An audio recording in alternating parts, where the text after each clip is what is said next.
आज बागायतदार बंधूंनो, आपण आपल्या ग्रुपच्या माध्यमातनं गेल्या 1 वर्षापासून बागायतदारांना, विशेषतः केसर आंबा बागायतदारांना वेगवेगळ्या विद्यापीठाच्या, शासकीय संस्थांच्या तज्ञांच्या मार्फत पिकाच्या वेगवेगळ्या अवस्थेमध्ये जी कामे आपल्याला करावयाची असतात त्या कामांच्या संदर्भाने तंत्रशुद्ध शास्त्रीय मार्गदर्शन मिळावं यासाठी आपण प्रयत्न केला आणि त्याच्यासाठी आपण या सर्व विविध विषयाच्या संपूर्ण महाराष्ट्रातील केसर आंबा विषयात काम करणाऱ्या तज्ञांना या ठिकाणी आपण बोलावत आहोत. आज रोजी आपल्यासाठी डॉक्टर किरण जाधव हे तज्ञ मार्गदर्शक म्हणून उपलब्ध झालेले आहेत. डॉक्टर किरण सर हे मराठवाडा कृषी विद्यापीठाचे पदव्युत्तर आणि विद्यार्थी आहेत. मराठवाडा कृषी विद्यापीठातच त्यांनी त्यांचं PhD केलेलं आहे. जवळपास गेल्या 20 वर्षाचा सरांचा अध्यापनाचा अनुभव आहे. बदनापूरच्या कृषी संशोधन केंद्राचे सध्या सर प्रमुख आहेत. सरांचा सूक्ष्म अन्नद्रव्य, मुख्य अन्नद्रव्य, वनस्पतीशास्त्र या विषयाचा गाढा अभ्यास आहे. सरांनी बारामतीच्या ॲग्रिकल्चर कॉलेजला प्रिन्सिपल म्हणून बरीच वर्ष काम केलेलं आहे. त्याच्यानंतर पॅडी रिसर्च सेंटरला ऑफिस इन्चार्ज म्हणूनही काम केलेलं आहे. सरांचा अध्यापनाच्या विषयामध्ये गेल्या 20 वर्षाचा अनुभव आहे. तसेच 8 वर्ष संशोधनाचाही अनुभव आहे. जवळपास आजपर्यंत सरांनी 40 रिसर्च पेपर वेगवेगळ्या पब्लिकेशन्स मध्ये पब्लिश केलेली आहेत.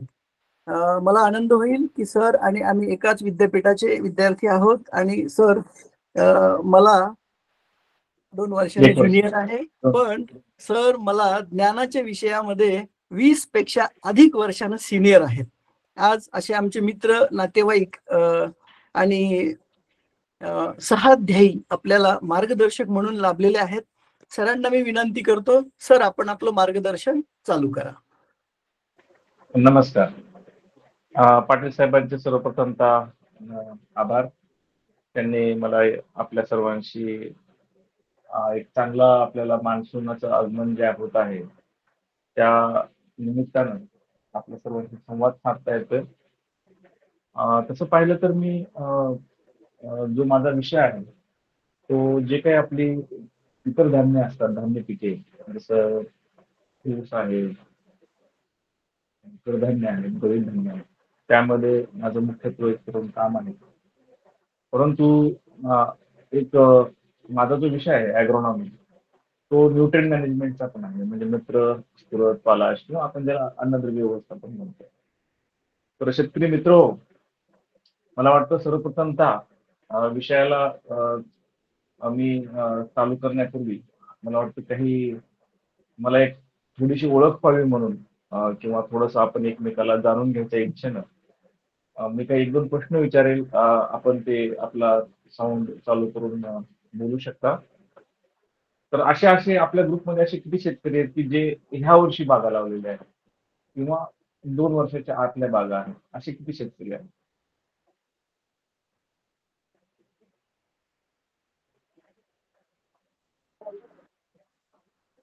दोन. ओके.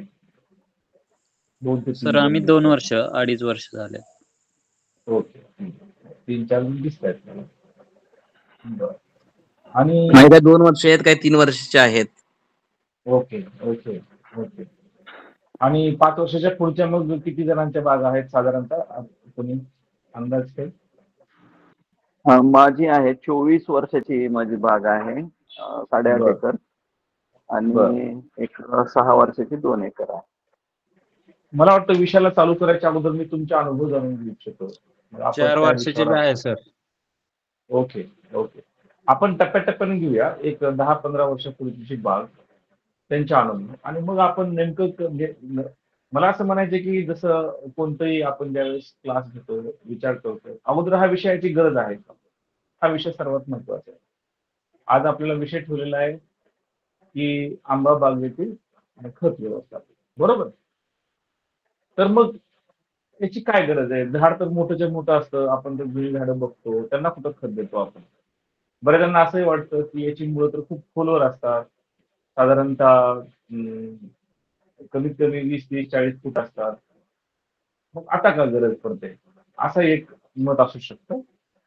त्याचबरोबर काही जणांना असंही वाटतं की आपण जे करत आहोत ते कमीच आहे, कारण उत्पादन क्षमता कमी आहे.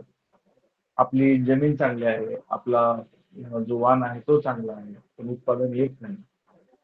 किंवा अनेक विषय असतात आंब्यामध्ये, बायनेल बेरिंग ज्याला म्हणतो आपण, की सलग असं काही मोहर राहत नाही. असे अनेक विषय आंब्यामध्ये आहेत. तर 20 वर्षाचे जे शेतकरी आहेत त्यांना मी विचारू इच्छितो, की आपल्या बागेचा पोत म्हणजे आपल्या बागेचं आरोग्य कसं आहे? की फांद्या कशा आहेत, पानं कशी आहेत? सांगता येईल काही? पडवळ सर, आपल्याला विनंती आहे, आपण सिनियर मोस्ट आहात. त्यानंतर चंद्रकांत देवकते सर यांनी आपले अनुभव कथन करावे. सरांच्या प्रश्नाला उत्तर द्या. माझं आता हे 24 नमस्कार सर. बोला बोला सर. सर, बोला सर. देवकते सर तुम्ही करा कंप्लीट, मी करतो. हा सर. नमस्कार सर. की काही माझी झाडं जवळ अर्धा पाऊण एकर 14-15 वर्षाची आहेत. मग या ग्रुपमध्ये जॉईन होण्याच्या अगोदर एक परंपरागत पद्धतीने मी आंब्याची शेती करत होतो किंवा आंब्याचे पीक घेत होतो. परंतु जेव्हा या ग्रुपमध्ये जॉईन झालो तेव्हा लक्षात आलं की ह्या बांधावरच्या ऊसाच्या पिकासारखं हे आंबा पीक नाही, की अतिशय शास्त्रोक्त पद्धतीनं पूर्ण नॉलेज घेऊन अनुभवी माणसाची माहिती घेऊन हे आंबा पीक घ्यावं लागणार आहे. आणि त्याच्यासाठी गेल्या वर्षापासून एक खूप मोठा चांगला फायदा या आंबा ग्रुपच्या माध्यमातून मला तज्ज्ञ मार्गदर्शनाच्या माध्यमातून झालेला आहे. मग त्याच्यामध्ये फळ काढणी असेल, विरळणी असेल किंवा खताचा वापर असेल किंवा प्रॅक्टिकलचा वापर असेल, सगळ्या गोष्टी मी अज्ञानी होतो. परंतु गेल्या वर्षभरापासून आता या चांगल्या प्रकारचं मार्गदर्शन मला मिळत असल्यामुळं एक मी शिकाऊ ज्याला आपण शेतकरी म्हणतोय, ह्या आंब्या बागेत एक शिकाऊ शेतकरी म्हणून सध्या मी कार्यरत आहे. आणि जवळजवळ 2,500-1,000 झाडं ही 2 ते 3 वर्षाची आहे सध्याला. आणि ती झाडाची वाढ करण्यासाठी किंवा त्या झाडाचं संगोपन करण्यासाठी मला या ग्रुपचा अतिशय चांगल्या पद्धतीचा सध्या उपयोग होत आहे. आणि मी ह्या अशा प्रकारच्या लेक्चर मी सध्या वही घेऊन बसलेला असतो. तुमच्या काही नोट्स, तुमची काही माहिती मी नोट्स लिहून घेतोय. तर अशा पद्धतीने माझा सध्याचा अनुभव आहे सर.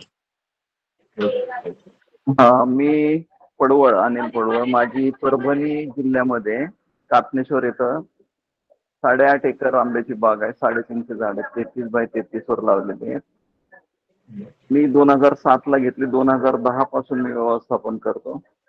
2010 पासून मी कार्टारचं ऍप्लिकेशन करतोय कंटिन्युअस सतत. आणि दरवर्षी माझा आंबा एप्रिलच्या महिन्याच्या पहिल्यापासून ते आता शेवटपर्यंत मी विक्री करतो. आणि त्यातनं मला बरेचसे पुस्तकं आणि हे वापरतो. काही मी खताचं नियोजन दरवर्षी दोन्ही सीझनला, म्हणजे पावसाळा झाला की आणि मोहर लागल्यानंतर त्या दोन्हीच्या वेळेस साधारणतः जे मिक्स मी करतो ते सांगतो. साधारणतः 2 DAP ची पोत, एक तुमच्या निंबोळी पेंट, गंधक आणि मायक्रोन्युट्रिएंटच्या ज्या बॅग असतात, म्हणजे magnesium sulphate, ferrous sulphate, boron, ह्या सगळ्यांच्या 2-2 किलो 5-5 किलो जे मॅग्नेशियम आणि हे आहे यांचं मिक्स करून, आणि बोन मिल आणि शेणखत असं मिळून साधारणतः मी ह्या 24 वर्षाच्या झाडाला 2 ते 2.5 किलो खत सुरुवातीला आणि मोहर लागल्यानंतर 2 ते 2.5 किलो देतो. आणि विशेष म्हणजे मी कंटिन्युअसली पाणी तुषार पद्धतीने देतो. आता फळ काढताना पण आणि काढणी झाल्यानंतर पण. फक्त फळ काढणीच्या वेळेस सुरुवातीला जो बुडी यावी म्हणून पाणी तोडतो. पण आता फळ काढणी झाल्याबरोबर सुद्धा मी त्याला पाणी देतोय. आणि त्याच्यामुळे माझा आता त्याच्यावरती क्लस्टर चांगला येतो. बाकीच्या झाडावरती मी ज्यावेळेस बघतो बाकीच्या लोकांच्या, की ते काढणीनंतर किंवा काढल्या च्या अगोदर जे पाणी बंद करतात ते पाणी देत नाही. तर मी ते पाणी कंटिन्युअस दिल्यामुळं मला दरवर्षी चांगला फळधारणा होते. एवढं मला सांगायचं. धन्यवाद.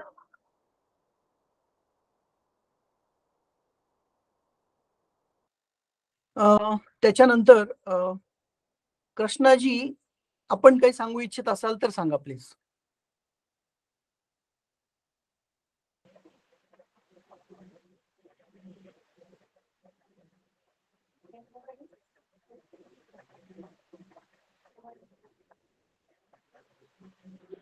उन्मेष शिंदे, तुमचं सांगा. जय हिंद. सर, मी उन्मेष ओमप्रकाश शिंदे औरंगाबादहून बोलतोय. 2002 ची माझी 384 आंब्याची झाडं आहेत. 30 बाय उन्मेष 30 सर. वर आहेत. हा सर. उन्मेष सर, एक विनंती, याच्यानंतर बोलताना जर सगळ्यांनी आपले व्हिडिओ ऑन केले, कारण आपण मीटिंग रेकॉर्ड करतो आहोत, रेकॉर्ड मध्ये कोण बोलतोय काय बोलतोय तो व्यक्तीही दिसेल आणि थोडीशी आपल्या मीटिंगला पण शिस्त येईल. आपण कृपया व्हिडिओ ऑन करून बोला. ओके सर, धन्यवाद सर. सर, शेती तसं पाहायला गेलं तर 4 वर्षापासून करतोय, पण झाडं माझी 2002 ची आहेत. पण ह्या 4 वर्षामध्ये आमच्या ग्रुप मार्फत बरीचशी नवीन टेक्नॉलॉजी आणि जुनी टेक्नॉलॉजी याचं कॉम्बिनेशन करून सध्या आंब्यामध्ये आपण काम करतोय आणि साधारण चांगलं उत्पन्न निघतंय. एक झाडाला माझ्याकडे 6 ड्रिपर्स लावलेले आहेत, इनलाईन लावलेले आहेत, 6 लाईन्स टाकलेल्या आहेत आणि सतत वापसा कंडिशन ठेवण्यासाठी प्रयत्न करतो. आणि जे काही खतं द्यायचे आहेत हे ठिबकनीच देतोय आणि चांगलं उत्पन्न येतं.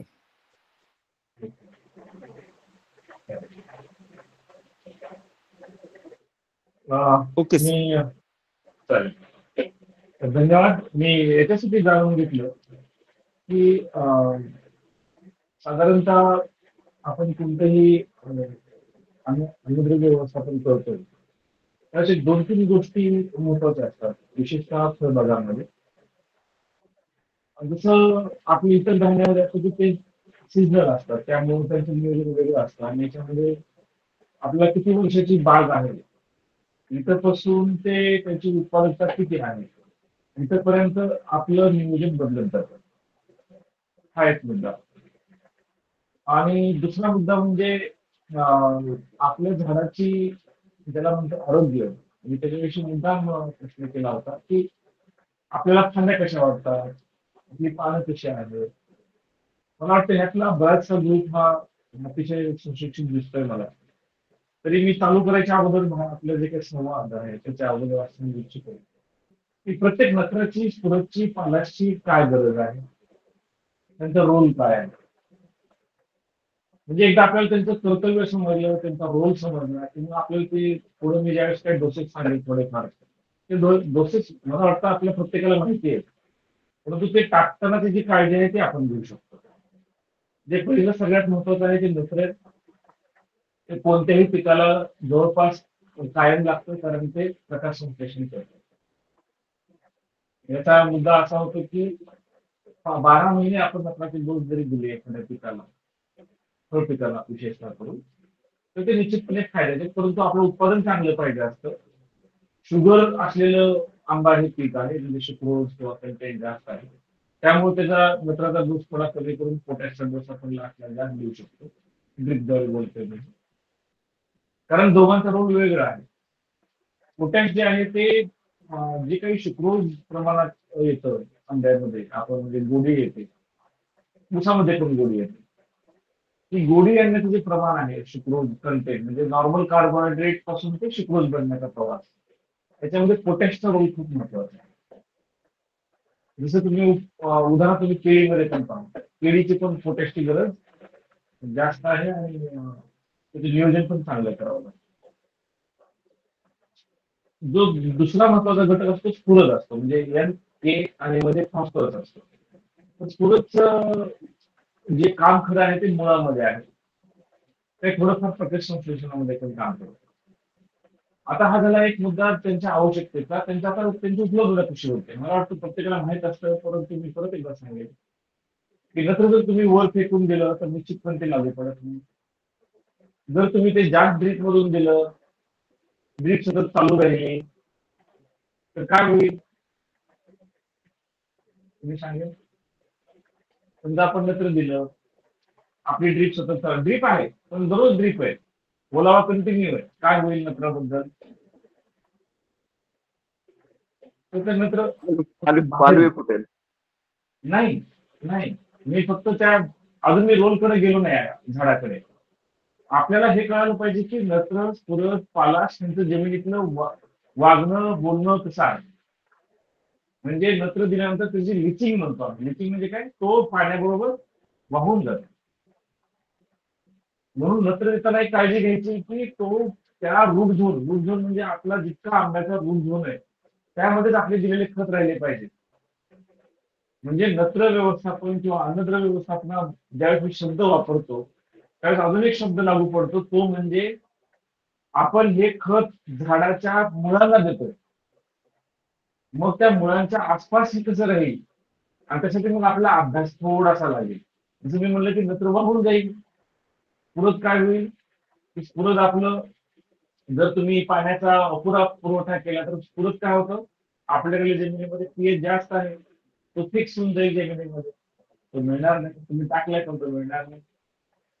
म्हणजे ड्रीपचा हा सगळ्यात मोठा ऍडव्हान्टेज काय आहे तर तो अवेलेबिलिटी वाढवतो. कोणत्याही अन्नद्रव्याची, नत्र, स्फुरद, पालाश, सगळ्या.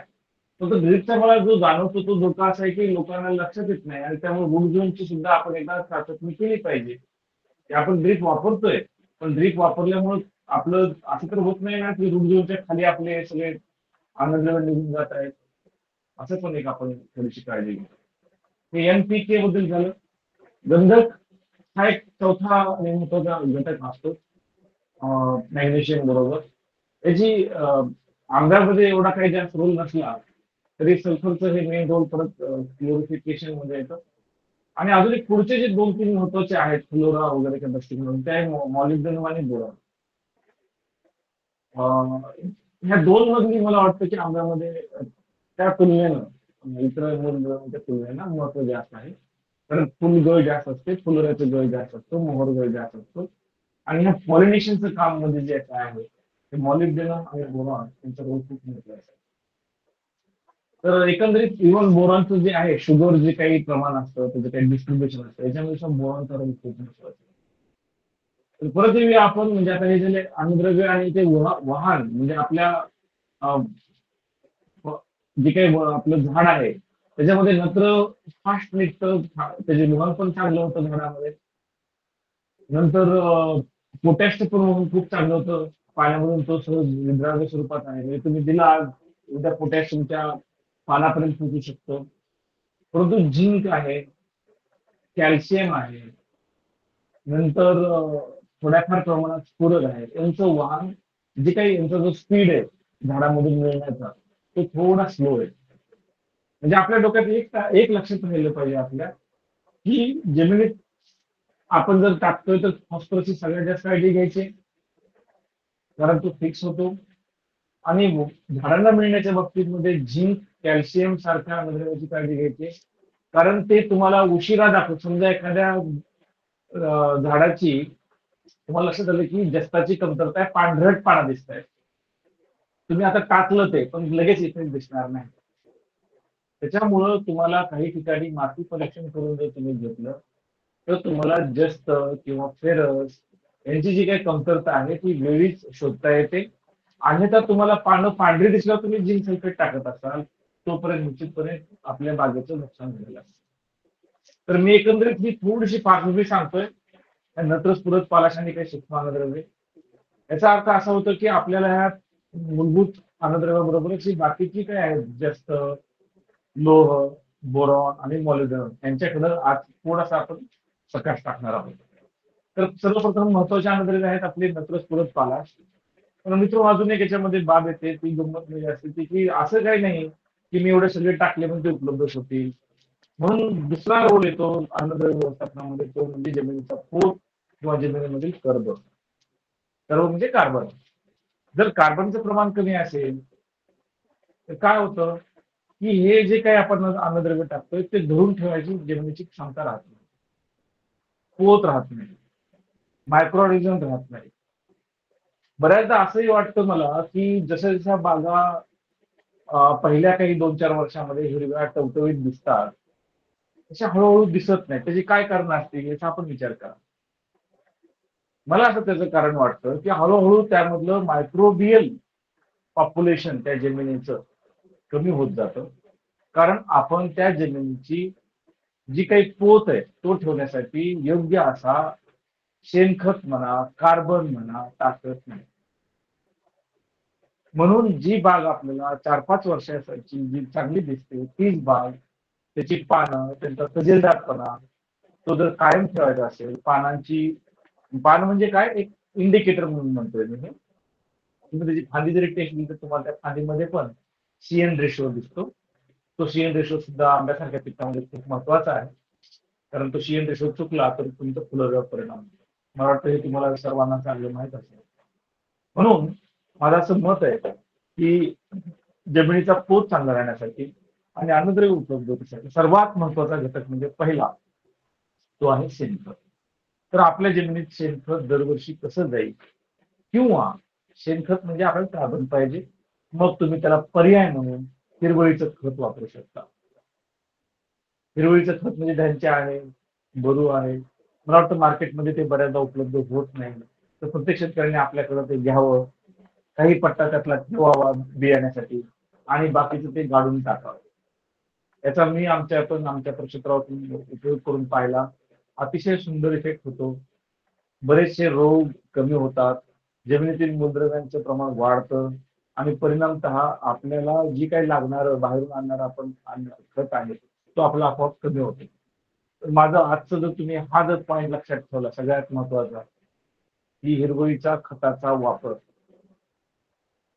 म्हणजे जर तुमचं फळबागेचं आरोग्य चांगलं पाहिजे असेल तर सर्वात महत्वाचं काय आहे तर तुम्ही हिरवळीच्या खताचा वापर करणे. हिरवळीच्या खताचा वापर करताना त्याचे बियाणं, त्याची शुद्धता ते सगळं आपण स्वतः मेंटेन करू शकतो. त्यात काही शोध लावण्याच्या काही व्हरायटी नाही आहेत ह्या. हे आपल्या लोकल हिरवळीचे खत असतात हे. दुसरं म्हणजे मग काही लोक काय करतात की थोडस पैशाचा हिशोब असतो म्हणून ते एक पीक घेण्याचा प्रयत्न करतात, जसं आहे सोयाबीन. मी पहिल्या वेळचं सांगतोय ते सुद्धा चांगले, पण मला वाटतं की अशा फळपिकामध्ये सोयाबीन ऐवजी तुम्ही उडीद, मूग हे प्रेफर करावं.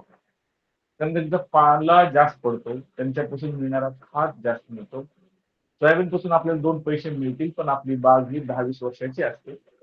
त्यामुळं सोयाबीनला लागणारं अन्नद्रव्य जास्त असतं. तुलनेनं मूग आणि उडीदला कमी अन्नद्रव्य लागतात. उत्पादन पण चांगलं मिळतं. तर आणि तुम्ही हरभरा निश्चितपणे घेऊ शकता, कारण हरभऱ्याची न्यूट्रिएंट रिक्वायरमेंट अत्यंत कमी आहे.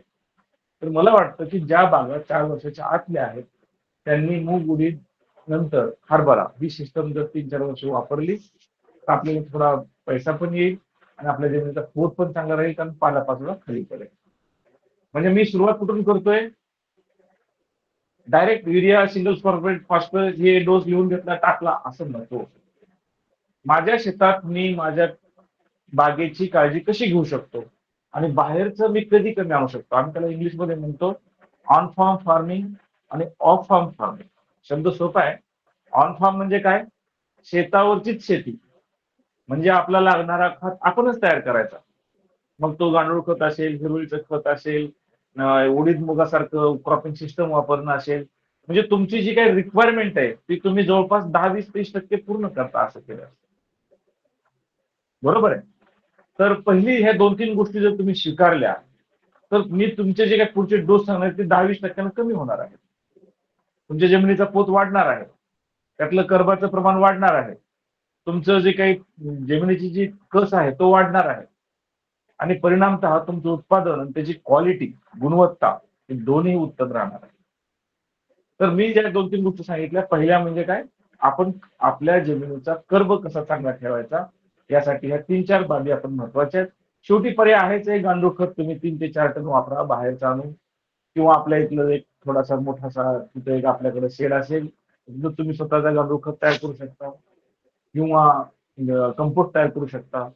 हे कंपोस्ट तयार करताना तुम्ही आजकाल एनरिचड कंपोस्ट हा सिस्टम आलेली आहे. त्याच्यामध्ये सिंगल सुपर फॉस्फेट टाकून दिला, पुढे कुजवणारे जीवाणू टाकून दिले तर त्याचं जे काही कुजण्याचं प्रमाण आहे चांगलं होतं, ह्युमस त्यातून तयार होतो आणि त्यातून मायक्रोबियल पॉप्युलेशन तुम्हाला चांगलं मिळतं. मला वाटतं की जमीन ही केवळ अन्नद्रव्याची नसते, तर ती आपल्या सूक्ष्म जीवांची पण असते. सूक्ष्मजीव असणं याच्याशिवाय जमीन नाही. जमिनीची व्याख्या अशी म्हणतात की soil is a living body. म्हणजे काय? नुसतंच अन्नद्रव्य असलेलं म्हणजे सॉइल नाहीये, तर त्यामध्ये मायक्रोब कसे वाढतील त्यासाठी आपल्याला त्या जमिनीत कर्ब ठेवणं आवश्यक आहे. कर्ब राहिला की आपोआप मायक्रोब वाढतील. मायक्रोब वाढले की आपोआप तुमची उपलब्धता वाढेल आणि निश्चितपणे तुमचा होणारा खर्च आणि त्याची जी काही मिळण्याची शक्यता आहे ती वाढते. आता राहिला प्रश्न या सगळ्या केल्यानंतर ह्या 2-3 गोष्टी, की आपण समजा हिरवळीचं खत केलं, चांगले पीक व्यवस्थापन केलं. मग आता याचा अर्थ काही द्यायचंच नाही का? नाही. कारण आपण ज्या झाडापासून 100, 150, 200, 300 पर्यंत फ्रुट्स आपल्याला अपेक्षित आहे, 1000 पर्यंत अपेक्षित आहे, 500 पर्यंत अपेक्षित आहे. आकारानुसार डिपेंड आहे समजा व्हरायटीच्या. मग याचा अर्थ त्याचा अपटेक पण माहित पाहिजे. एका आंब्यापासून किती नत्रस परत पालाश निघतं. तर साधारणतः आपण जर बघितलं की एका झाडापासून साधारणतः 1 ते 1.5 किलो नत्र काढलं जातं उत्पादनाबरोबर. साधारणतः 500 ते 600 ग्रॅम स्फुरद काढलं जातं. साधारणतः 500 ते 600 ग्रॅम पोटॅश काढलं जातं. म्हणून जे काही तुमचे डोस आहेत ते सुद्धा याच्या भोवतीच फिरताना आपल्याला दिसतात. म्हणजे जवळपास आपण जर बघितलं की आपण जेवढं त्या पीक जेवढं त्या जमिनीतून काढतो तेवढं आपण वापस दिलं तर ते पुढं त्याची जी काही जमिनीतील जी काही नत्रस पूरक पालाशी जी उपलब्धता आहे ती चांगली राहू शकते.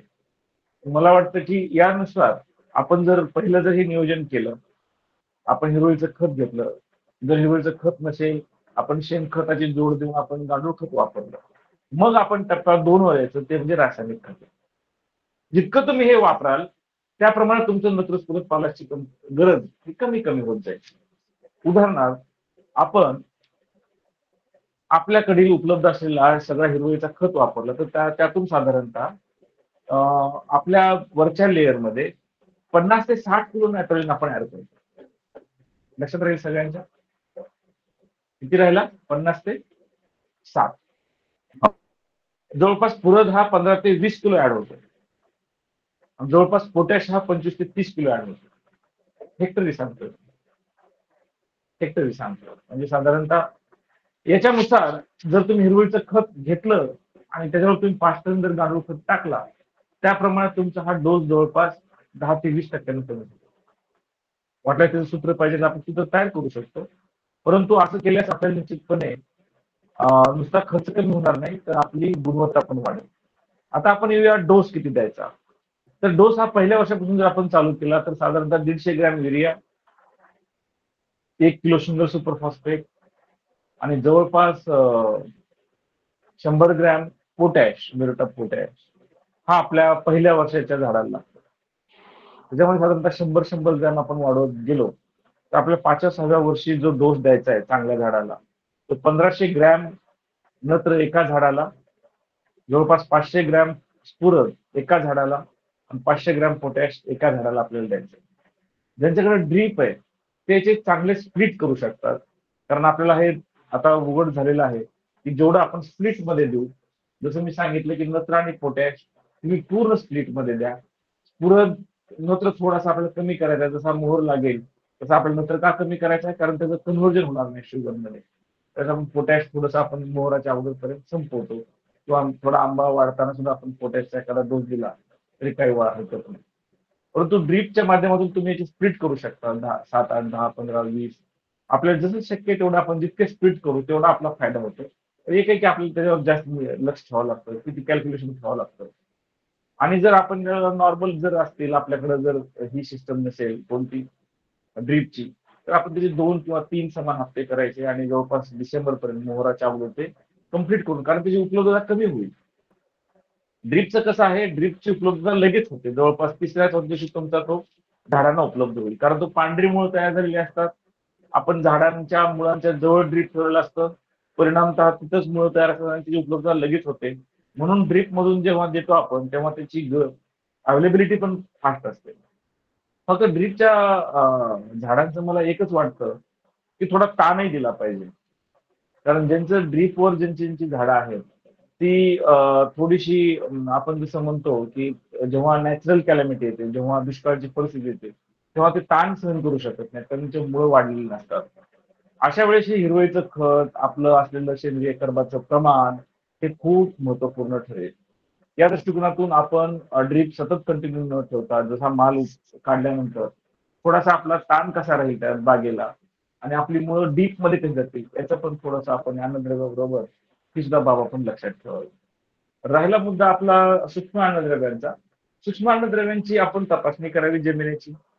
त्यानुसार आपण खरं तर डोस ठरवले पाहिजे. परंतु आपण जर पाहिलं आपल्या महाराष्ट्रातल्या जमिनी, त्या जस्त आणि फेरसमध्ये तर निश्चितपणे कमतरता दिसते. तर यांच्या दोघांची पण आपण जमिनीतून किमान 2 वर्षातून एकदा द्यावा. किमान 2 वर्षातून एकदा झिंक सल्फेट आणि फेरस सल्फेटची मात्रा आपल्याला आपल्या झाडांच्या नुसार, संख्येनुसार हेक्टरी जवळपास 20 ते 25 किलो आपल्याला देणं अपेक्षित आहे. तर त्याच्यामध्ये आपल्या जर एकरामध्ये 300 ते 400 झाडं असतील, 5x5 मला वाटतं आजकाल जास्त अडॉप्शन जास्त आहे.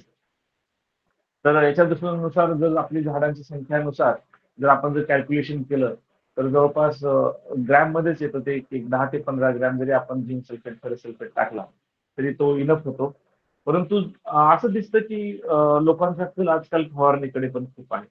माझी असं विनंती राहील आपल्या सर्वांना की आंबा हे पीक खूप वर्षाचं आहे, जवळपास 10-15 वर्ष, 20 वर्ष आपल्या जमिनीत राहतं. केवळ त्याची आपली डिपेंडन्सी आहे ती फवारणी न करता आपल्या जमिनीत हा कसा राहील अन्नद्रव्य, या दृष्टिकोनातून जमिनीचे सुद्धा ग्रेड 1 जे आहे ते आपण वापरावं, जेणेकरून आपल्याला आपल्या जमिनीचा पोत चांगला राहील. गरज असल्या तर आपण फुलाच्या वेळेस निश्चितपणे मायक्रोन्यूट्रिएंट ग्रेड 2 ची 0.5% फवारणी करावी. पर्टिक्युलरली आपला ज्यावेळेस आंब्याचा मोहर पकडून जेव्हा आंबा तयार होतो तर त्यावेळेस त्याची गरज जास्त असते. जसं मी म्हणलं की पॉलिनेशनला बोरॉन आणि मॉलिब्डेनम खूप काम करतात. माझं मत आहे की ऑक्टोबर-नोव्हेंबर जर तुम्ही याची फवारणी घेतली तर त्याचा फायदा तुमच्या कमतरतेत जी काही आहे झाडांना असणारी ती निघून जाईल आणि मोहर धरण्याची क्षमता त्याची वाढू शकते. तर साधारणतः मला असं वाटतं की अन्नद्रव्य व्यवस्थापनामध्ये नत्र, स्फुरद, पालाश यांच्याकडे कॉन्सन्ट्रेट करताना पोटॅश खूप महत्वाचं आहे. आंबा ज्यावेळेस मोठा होतो त्यावेळेस नत्र तुम्ही कंटिन्यू देऊ शकता अप टू मोहर. पुरत तुम्ही साधारणतः अर्ली फेजमध्ये मान्सूनच्या आणि दिपावलीच्या फेजमध्ये कम्प्लीट करून घेतलं तरी चालतो. आणि अन्नद्रव्य, सूक्ष्म अन्नद्रव्य विशेषतः फुलोरा अवस्थेमध्ये आणि त्याच्या अगोदर आणि जेव्हा पेरी धरते त्यावेळेस त्याचा वापर केला तर निश्चितपणे फायदा होईल. मला वाटतं की मी जास्त बोलण्यापेक्षा मी अजून काही अनुभव ऐकेल त्याच्यात आपण काही प्रश्न घेऊया.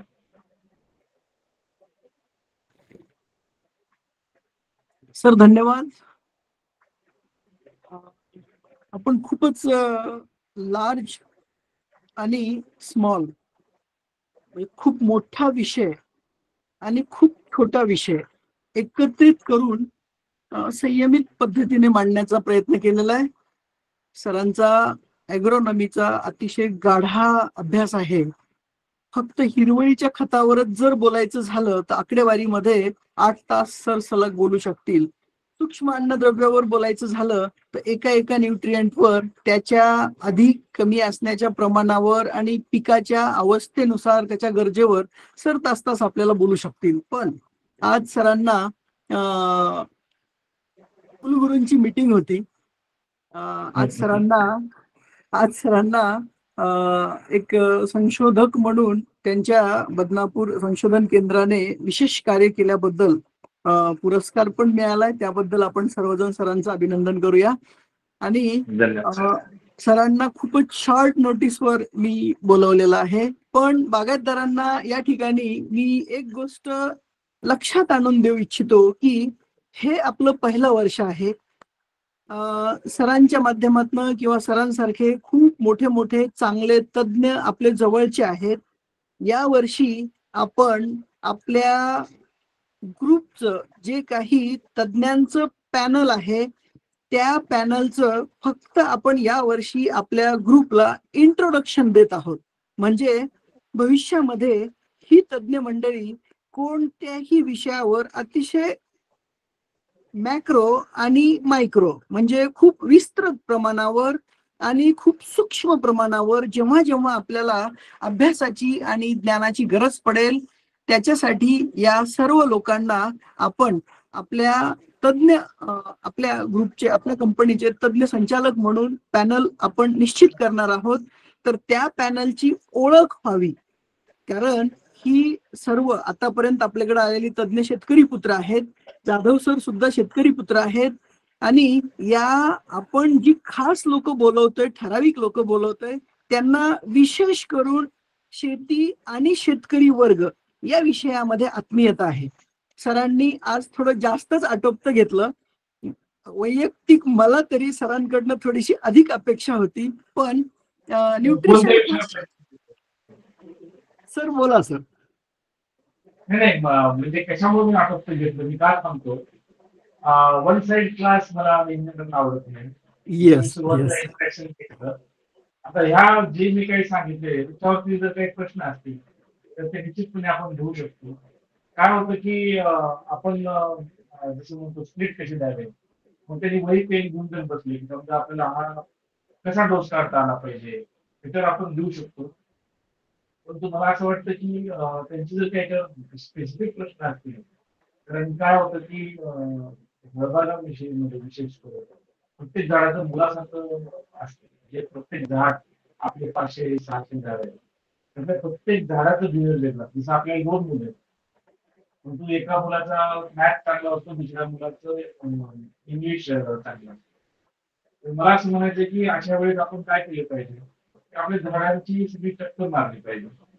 आपल्या झाडं आता मला ड्रीपचं एक मला थोडं ते स्पेसिफिक वाटतं की ड्रीप मध्ये काय करतो आपण सर्वांना समान डोस देत राहतो.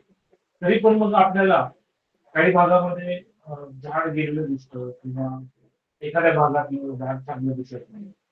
मग अशा वेळेस आपण काय करतो, मग आपल्याला ते कळतं का नेमकं काय झालं ते. तर मी तुम्ही म्हणलं की नत्र, स्फुरद, पालाश यांची कमतरता पहिल्यांदा आपल्याला कळली पाहिजे. मग आपण डोस किंवा मग त्याचा आपण स्वतःचा क्लास आपल्याला कामात आहे. मी सुरुवातीला सांगितलं की काय काम करतो. तर नत्र जर आपण दिवसापूर्वी कसं दिसतं तुम्ही सांगू शकता का मला? तुमचा नत्र कमी आहे आंब्याला.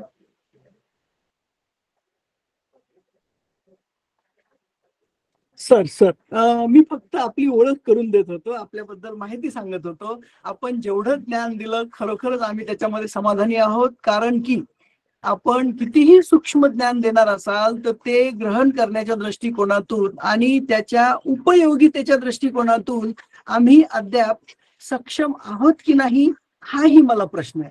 कारण की ही सगळी जी बागायतदार मंडळी आहेत, गेल्या 2-3 वर्षामध्ये ज्यांनी बागा लावल्या अशी बागायतदार मंडळी आहेत.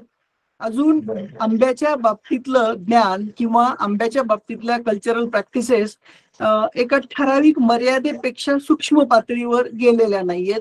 म्हणजे मोठी पावलानं शेत मोजल्यासारखंच आमचे सगळे आता प्रयत्न आहेत. पण मला विश्वास आहे आपल्यासारख्या तज्ञांच्या मार्गदर्शनाखाली आम्ही खूप पुढे जाणार आहोत. कारण आंबा हे काही अतिशय शिस्त लावता येण्याजोगं द्राक्षासारखं पीक नाही. डाळिंबालाही आपण जंगली पीक असताना शिस्त लावण्यामध्ये यश मिळवलेलं होतं. पण आंबा हा फक्त फळांचाच राजा नाही, तर आंबा हा वृक्ष वनस्पतींचा सुद्धा राजा आहे. याची जाणीव आम्हा सर्व बागायतदारांना आहे. म्हणून वेळोवेळी आम्हाला आपल्या तज्ञ मतांची, आपल्या अभ्यासपूर्ण भाषणांची, मार्गदर्शनाची गरज पडणार आहे. मी फक्त आपली ओळख करून देण्याच्या दृष्टिकोनातूनच एवढं बोललो होतो, बाकी विशेष काही नव्हतं. आता या ठिकाणी यानंतर प्रश्नोत्तराचं सेशन आहे. आता आपण एकानंतर एक प्रश्न घेऊया. पण प्रश्नोत्तराचं सेशन घेण्यापूर्वी मला आपणाला एक गोष्ट सांगायची आहे की आपण प्रतिष्ठित बागायतदार आहोत. आपण केसर आंब्याची बागायती करत आहोत. केसर आंब्याच्या बागायतदार हा 4-2 खेड्यात एक असतो. त्याच्याकडे ज्ञान असतं, अनुभव असतो आणि त्याला बारीक सारीक गोष्टींची माहिती असते. आणि आपण पॅनलवर आपल्याकडे आज जी बोलवलेली किंवा याच्यापूर्वी बोलवलेली ही अतिशय तज्ञ लोक आहेत. म्हणून आपल्या प्रश्नाचा स्तर सुद्धा थोडासा वरचा असायला पाहिजे. म्हणजे तुडतुड्याला काय फवारू आणि किती किलो नत्र टाकू, हे अशा प्रकारचे प्रश्न आपण विचारू नये. बागायतदारांना ही माझी विनंती. आता सुरुवातीला मी माझा पहिला प्रश्न घेतो. सर, मला ढोबळ मानाने असं विचारायचं होतं की एका वर्षी एका झाडापासनं आंब्याच्या कलमापासनं साधारणतः आम्ही 100 किलो आंबा काढलेला असेल. म्हणजे 100 किलो. 100 किलो म्हणजे ओके. त्या झाडापासनं 100 किलो बायोमास आम्ही एक्स्ट्रॅक्ट केलेला आहे. बरोबर. ढोबळ मानाने बेसल डोस मध्ये त्या कलमाला किती किलो सेंद्रिय खत आणि किती किलो नत्र स्फुरद पालाश द्यायला हवं? एक अजून एक मी तुमच्या प्रश्न उत्तर दिलंच, पण मला आवडतं की काही बेसिक मला चांगलं करावं असं माझं पण आणि आपल्या सर्वांचं असं मला वाटतं, कारण ती माझी पद्धत आहे. काय होतं की कोणतंही उत्पादन घेतलं मित्र तर आपण असं लक्षात घ्यायचं की नेमकं आपण उत्पादन म्हणजे काय बघतोय. तर सरांनी मला विचारलेला प्रश्न आहे 100 किलो आंबे, बरोबर आहे सर? तर साधारणतः आपल्याला हे जेव्हा आपण बायोमास म्हणतो त्यावेळेस त्याचे 2 प्रकार असतात, एक वेट आणि एक ड्राय, बरोबर? मग आपल्याला अगोदर कधी पण एक तुम्ही लक्षात ठेवा, मी तुम्हाला ह्या काही ढोबळ मनानं असलेल्या गोष्टी सांगतोय. ह्या खूप काही मोठा बदल होत नसतो. पर्सेंट मध्ये बोलतोय तुम्हाला मी, की जर तुरीचं जरी आपण घेतलं झाड, आपण कडबा पण घेतला आणि आता त्याच्याऐवजी आपण ज्वारी घेतली, तर त्याच्याऐवजी मी आंबा घेतला. बदल निश्चितपणे पडतो, तो कार्बन मध्ये पडतो. आणि जेव्हा आपण माल येतो तेव्हा आंबा आता उदाहरण घेऊया, तात्पुरता आपला विषय आहे. तर तुझा ड्राय मॅटर किती होईल? तर त्याच्यामध्ये पाणी भरपूर असणार आहे. जवळपास ते 30 ते 40% तर निश्चितपणे आहे. त्याच्यापेक्षाही जास्त असतं. आम्ही त्याला 20% म्हणतो, कारण धान्य पिकामध्ये 10% ड्राय मॅटर असतं, 90% पाणी असतं. आंब्यामध्ये जवळपास 25, 20, 25 तुमच्या व्हरायटीनुसार बदलू शकतं. याचं जर प्रमाण काढलं तर याचा अर्थ ऍक्च्युअल 25 किलो ड्राय मॅटर आहे त्याच्यामध्ये. बाकी सगळं पाणी, वॉटर आहे. वॉटर सोडून द्या. राहिला आता 25 किलोचं डिस्ट्रीब्युशन सरांनी मला विचारलं. तुमच्या मुद्द्याला लक्षात सर. आपल्या डोक्यात 100 किलो पडले, 100 किलो आंबे काढले, परंतु 100 मध्ये पाणी किती आहे? 60 ते 70 आहे. म्हणजे किती आपण ऍक्च्युअली ड्राय मॅटर आहे तो 30 ते 30, मॅक्झिमम 30. तर 30 मधलं जे पर्सेंटेज आहे, सर्वात जास्त पर्सेंटेज राहतं ते CHO, कार्बोहायड्रेट. त्याचं आपण फायबर ज्याला म्हणतो. फायबरचं प्रमाण हे प्रत्येक याच्यामध्ये जवळपास नाही म्हणलं तरी कोय आहे आणि सालपट आहे. याच्यामध्ये जवळपास 30 ते 40% असतं. नत्र स्फुरद पालाश जर म्हणाल तर ते खूप कमी प्रमाणात असतं. जवळपास 0.3, 0.4% नंतर 0.2% फॉस्फरस आणि 0.45% पोटॅश. म्हणजे गुणाला आपण जर 100 न केलं तर 4 किलो 100 साठी बोलतोय मी, ड्राय मॅटर, वेट नाही. तर 4 किलो पोटॅश जवळपास आता जिथं इथल्या केसमध्ये 20च होईल, ते म्हणजे 20 चौक 80, म्हणजे 800 ग्रामच्या आसपास येतं. म्हणून आपण डोस सांगताना काय सांगितलं? 500. कशामुळे? कारण आपल्या जमिनीत पोटॅश चांगला आहे, आपल्या जमिनीत फॉस्फरस पण बरा आहे, मिडियम आहे, नत्र आपल्याकडे लो आहे. म्हणून आपण जो काही सांगितलेला डोस आहे जवळपास काढताना जर प्रमाण जर म्हणलं 100 किलोला तर जवळपास 100, 40 ते 50, 100 इथपर्यंत सर ह्या तिघांचं पण अपटेक झालेलं असेल तर या प्रमाणात आपल्याला तो डोस द्यावा लागतो.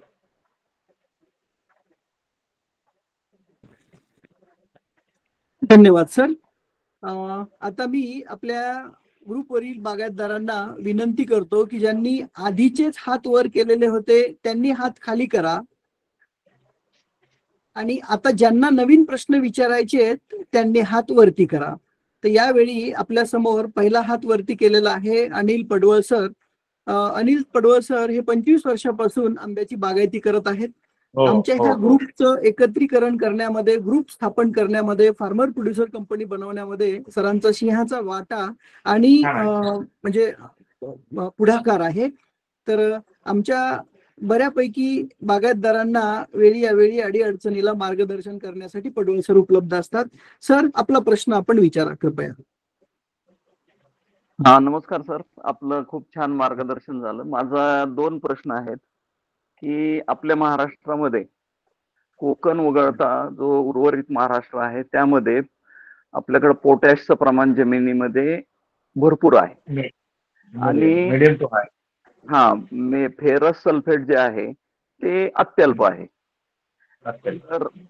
तर आपल्याकडे जर कट झाला का? पडवळ सर, आपला आवाज कट झालेला आहे, आपला आवाज येत नाही.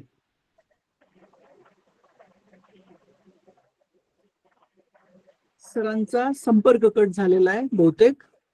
आपण सरांचा संपर्क बोलताना कट झाला. येस येस, आपण सरांचा संपर्क पुनर्स्थापित होईपर्यंत पुढच्या प्रश्नाकडे जाऊया. लष्कर बालासाहेब यांना विनंती आहे, आपण आपला प्रश्न विचारा.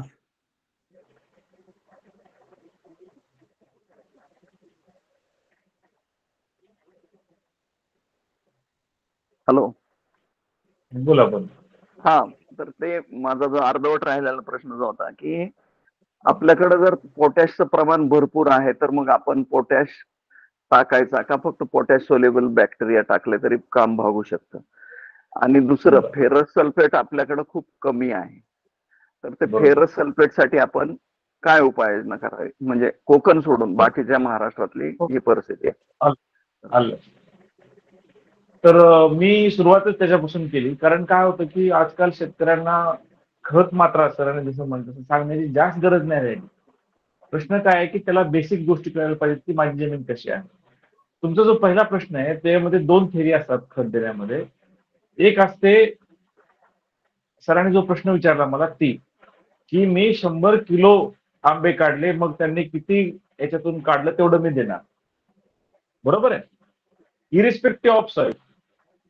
म्हणजे माझ्या जमिनीत पोटॅश खूप आहे, नत्र खूप आहे, स्फुरदही खूप आहे, परंतु मी 100 किलो काढले आंबे, त्याच्यातून मधून मी जसं सांगितलं जवळपास 30 ते 40, म्हणजे मी 100 किलो ड्राय मॅटर म्हणतोय बरं, म्हणजे उदाहरणार्थ ते होतील ते जवळपास 300 किलो होतील. तर 300 किलोसाठी सांगतोय मी. 300 किलोसाठी साधारणतः 30 किलो नंतर जवळपास 10 ते 12 किलो आणि 30 किलो असं एवढं तुम्हाला साधारणतः नत्र पुरत पालाश त्यातून निघून जाणार आहे. मग तेवढा तुम्ही देणार जरी तिथं जास्त आहे. ही एक थेरी आहे. थेरी काय? थेरी नंबर 1 की जेवढं आपण झाड घेतं तेवढं मी त्याला परत देणार. नंबर 2 थेरी, तुम्ही जो प्रश्न विचारला आणि जो आजकाल बरेच शेतकरी याचा अवलंब करतात, की मग माझा खर्च वाचवण्यासाठी मी जरी झाडाला इतके इतके खत मात्रा असेल पण माझ्या जमिनीत पोटॅश जास्त आहे, मग मी पोटॅश कमी देतो, बरोबर आहे. परंतु माझं व्यक्तिगत मत असं आहे, जी पहिली थेरी आहे ती मला जास्त योग्य वाटते, की जितकं झाडांना अपटेक केलेलं आहे, अपटेक म्हणजे काय, काढून घेतलेलं आहे, तेवढं आपण त्याला त्या जमिनीत परत देऊन टाकावं. निश्चितपणे आपण थोडासा त्यातला 10-20% पार्ट कमी करू शकतो मायक्रोब्स वापरून.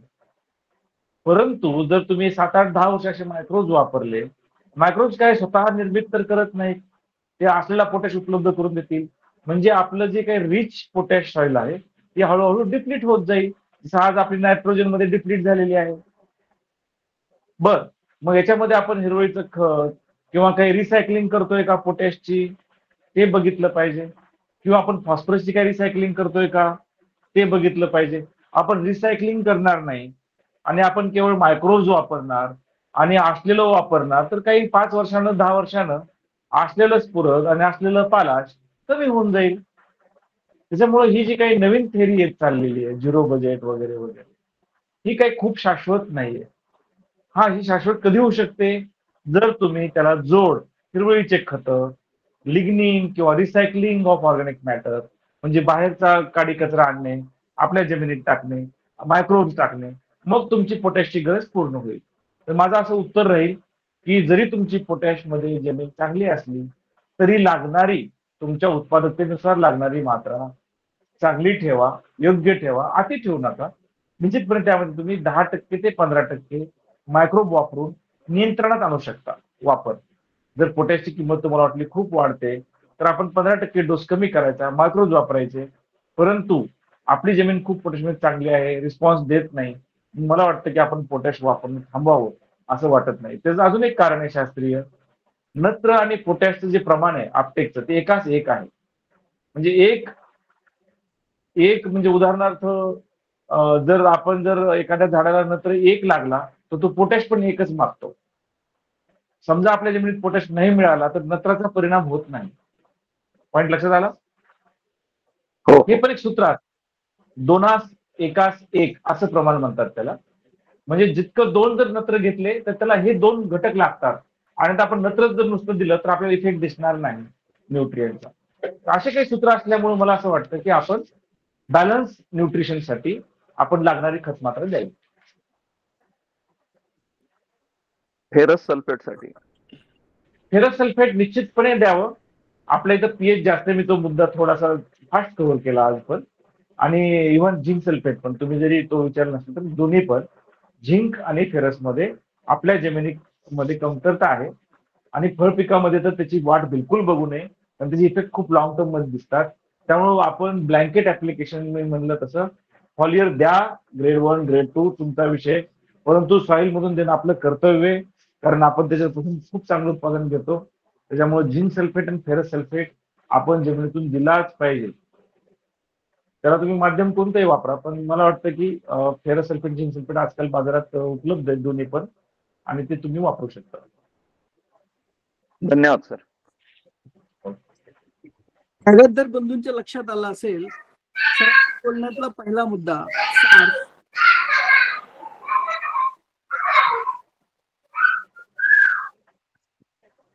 सरांच्या बोलण्यातला पहिला मुद्दा किंवा सार, झिरो बजेट वगैरे अशा प्रकारची शेती काहीही नसते. अशा पद्धतीचं खरंय. कुणी तज्ञ बोलत असेल तर त्याला फार धाडस लागतं. मी जे म्हंटल सर शेतकरी पुत्र आहेत म्हणून ते धाडसाना योग्य तेच आपल्याला मार्गदर्शन करतील. दुसरी गोष्ट, फक्त मी फवारणीतनं देतो, फक्त मी ड्रीप मधनं देतो, हे चालणार नाही. कंपल्सरी सेंद्रिय खत बरोबर NPK आणि मायक्रोन्यूट्रिएंट जमिनीतून देणं गरजेचं आहे. तिसरा मुद्दा, माझ्या जमिनी कितीही अन्नद्रव्यांनी समृद्ध असल्या तरीही मला बागायतदार म्हणून वरतून खत देणं गरजेचं आहे. हे तीन अपेक्षित आहे. Balance. कारण येस कारण फक्त उत्पन्नाकडे न बघता जमिनीचा कस आणि कायमस्वरूपी जमिनीतून आपल्याला उत्पादन घ्यायचंय, ही बाब आपल्याला दुर्लक्षित करता येणार नाही. आता यानंतर श्रीयुत पंजाबराव शिंदे यांचा हात वरती आहे. श्री पंजाबरावजी, आपण आपला प्रश्न विचारा.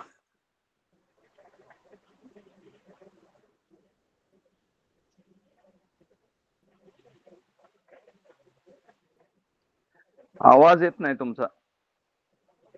मायक्रोफोन ऑन करा शिंदे साहेब. हा, हॅलो, आला का? बोला येतो बोला. आवाज, बोल. हा, जुलै 20 ला 12/4 ची मी लागण केल्या बर आणि आता 4थं वर्ष चालू आहे. बर काही झाडं त्याच्यात मर झाल्या, पण जिथं बर. झाडं आहेत तिथं दोन्ही साईडला जर नांगरानं तास घालून जर शेणखत थोडस आणि लिंबोळी पेट टाकली तर चालतेल का? बर, आपण काय काय म्हणलं? पोल्ट्री म्हणजे काय कोंबडी खत, दुसरं काय म्हणलं? शेणखत, शेणखत, आणि तिसरं निंबोळी.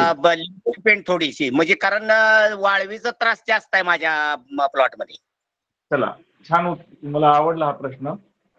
हा. माझं व्यक्तिगत मत पोल्ट्री, आणि मला वाटतं आपण सुरुवातीला तो मुद्दा मी कव्हर केला, शेणखत. माझं प्रामाणिक मत आहे, तुम्ही सगळे बागायतदार लोक आहात, तुम्ही असा कुजलेला चांगला हे शेणखत जे डोक्यात बसलंय ना आपल्या, ते खूप धोका करून जातं आपल्याला. शेणखत म्हणजे आपण असा काही आणतो की तो तिथं जाऊन कुजणार आहे जमिनीमध्ये, आणि त्याच्यामुळे हुमणी जे तुम्ही आता म्हणला ते त्यातून आलेले आहे. आपण अर्धवट कुजलेलं शेणखत बिलकुल वापरू नये, नंबर 1. नंबर 2, जर तुम्ही पालापाचोळा बाहेरून आणणं, मल्चिंग, आजकाल असे लोक खूप प्रयोग करतात, त्यातून सुद्धा हुमणीचा प्रादुर्भाव खूप वाढू शकतो. त्यानुसार आपल्याकडे कुजवणारे जीवाणू आपण वापरले पाहिजे, तशी जर आपण शेती करत असू तर माझा मुद्दा पहिला आपला असा कव्हर करेल मी, निंबोळी पेंट 1 नंबर. कारण का, तुम्ही त्याचं उत्तर ऑलरेडी देऊन टाकलं की ते हुमणीचा प्रादुर्भाव कमी करेल. नंबर 2, निंबोळी पेंट एकटी द्यायची नाही, त्यात युरिया मिसळायचा जवळपास 10%, 10%. तुम्ही शब्द ऐकला असेल, निम कोटेड युरिया, ऐकलाय का? शब्द ऐकलाय? नीम कोटेड युरिया. होय. नीम कोटेड आणि सल्फर कोटेड युरिया असे 2 शब्द असतात. ते काय करतात तर नत्र जे वाहून जातं ना त्याचं प्रमाण कमी करतात. म्हणून निंबोळी पेंडमध्ये 10% ते म्हणजे समजा आपण खत टाकले असं गृहीत धरा तात्पुरतं. तरी पण त्याच्यामध्ये समजा 100 किलो जर निंबोळी पेंड असेल त्याच्यामध्ये एक 10 किलो युरिया टाकायचा, जवळपास 20 ते 25 किलो सिंगल सुपर फॉस्फेट टाकायचं आणि आपला जो काही लागणारा डोस आहे तो निंबोळी पेंडमध्ये टाकायचा. मी शेणखत आता इथं लगेच म्हणणार नाही, कारण निंबोळी पेंडचं ते वैशिष्ट्य आहे आणि याच्यामध्ये मग तुम्ही चांगलं जर कुजलेलं शेणखत असेल ते तुम्ही वापरू शकता. मी पोल्ट्री शब्द अजूनही वापरला नाही. तुम्ही म्हणता का? पोल्ट्रीचं काय होतं की त्याच्यामध्ये स्फुरदचं प्रमाण खूप चांगलं आहे, पोटॅश प्रमाण चांगलं आहे. पण पोल्ट्रीचं खत माझं मत आहे व्यक्तिगत की ते डायरेक्ट वापरू नये. ते आपल्या शेतात आणावं, त्याचा एक खड्डा घ्यावा, त्याच्यामध्ये थोडंसं काडी कचरा मिसळावा, त्याच्यामध्ये चांगलं कुजवण्याचं आणि त्याच्यामध्ये जे काही प्रमाण आहे काय म्हणतो आपण त्याला बाकीच्या ज्या विष्ठा असतात आणि त्याच्यामधून मग आपल्या झाडाला इजा होऊ शकते. त्याच्यामुळे ते डायरेक्ट न वापरता एक सीझन आपल्याकडे ते 2-3 महिने चांगल्या खड्ड्यामध्ये थोडं भिजवून आणि त्याला एनरिच करून त्याला जर वापरलं तर चांगलं राहील. पण निंबोळी खिंड आणि शेणखत फक्त शेणखतामध्ये अट काय आहे? कुजलेले शेणखत. कुजलेलं म्हणजे काय? काळं भोरच दिसलं पाहिजे आपल्याला ते. त्याच्यामध्ये काडी कचरा नसलाच पाहिजे. आपल्या डोक्यात ते आलेलं नाही. त्यासाठी नाडेपचा खड्डा घ्या चांगला, सिस्टम न त्याला कुजवा. आपल्या कृषी विद्यापीठात तुम्हाला कुजवणारे जीवाणू मिळतात ते टाका. पण बिलकुल न कुजलेलं शेणखत बागेमध्ये वापरणं म्हणजे आपण आपल्या ह्याच्यावर आपण म्हणतो कुऱ्हाड मारून घेणे तो प्रकार असतो. तर एवढं शेतकऱ्यांना मला वाटतं की या निमित्तानं आपण हा जरी इथं जरी आपण सुधारणा जरी केली शेणखतात आपल्याला निश्चितपणे त्याचा रिझल्ट चांगला येईल. त्यानंतर पुढचा बागायतदाराचा प्रश्न घेण्यापूर्वी सर मला एक गोष्टीवर चर्चा करायची होती. काय? मागच्या 4 दिवसापूर्वी आमच्या ग्रुपवर एका बागायतदाराने त्याच्या बागेची विरळणी छाटणी केली. त्यानंतर विरळ छाटणीची जी काही अवशेष होते मग पाल्यापासून फांदीपर्यंतची ती सगळी शेतात टाकलेली होती आणि बागायतदाराने प्रश्न विचारला होता की मी हे सगळं रोटा करून शेतात मिसळू का?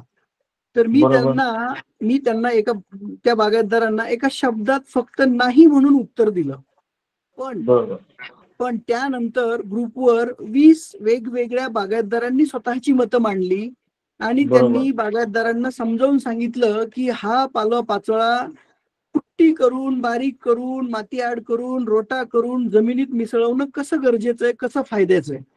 तर मला प्रश्न पडलेला आहे की हा जो ओला छाटणी विरळणी केलेला पाचोळा आणि फांद्या असतात या जशाच्या तशा रोटा करून कुट्टी करून जमिनीत टाकाव्या की नाही? मी जसं म्हणलं ना आता दोन पद्धती आहेत शेती करण्याच्या. ह्याला नॅचरल फार्मिंग कडे चाललं थोडंसं कुट्टी करणं वगैरे. त्याला ऑब्झर्वेशन खूप चांगलं असतात सर. मी हे करू नका असं का म्हणलं? कारण आपल्याला हे माहित पाहिजे की हे कुजलेले जीवाणू हे आपल्याला पूरक आहेत का नाही पूरक. आपल्या ह्याच्यामध्ये व्हाईट ग्रह म्हणजे उणे वाढणारे का नाही वाढणार. जर तुम्ही कुट्टी का केलं ते त्यांचा मुद्दा खूप चांगला आहे की ऍड सच टाकले तर निश्चितपणे नको. कुट्टी केलेले काय होतात तर ते कुजू शकतात काही दिवसात आणि वरच्या लेअरमध्ये असतात. वरच्या लेअर मधलं जे आहे ते नुकसान कमी होतं कारण आपले जे आंब्याचे मुळ आहेत ते खाली असतात. पण माझं एक पर्सनल मत आहे आंब्यामध्ये. मी जसं मी बारामतीला होतो असं सांगितलं तिथे एक पद्धत होती की नारळाच्या फांद्या पडायच्या आणि त्या नारळाच्या फांद्या तुम्ही बघत असाल की त्या कुजत नाहीत लवकर. तर ते काय करायचे 2 चिक्कूच्या झाडामध्ये टाकायचे. म्हणजे याचा अर्थ ते कुजत राहील किती दिवसही कुजत राहील चालेल. म्हणजे मला एक म्हणायचंय की आपली मुळं शाबूत ठेवा. मुद्दा समजतोय? आंब्याची मुळं शाबूत ठेवा. आंब्याच्या मुळांचा घेर लक्षात घ्या. कितीपर्यंत आपली मुळं आहेत आणि मधल्या भागात ते कुजवा. समजतंय सर्वांना? होय सर. तुम्ही म्हणजे मी जे बघितलं ते अनुभव सांगतोय मी. म्हणजे आपण जो काही प्रयोग करतोय त्याचा फटका आपल्या झाडांना बसणार नाही. तुम्हाला जर ते काही करायचं त्याला एक व्हर्टिकल मल्च असा एक इंग्लिशमध्ये शब्द आहे.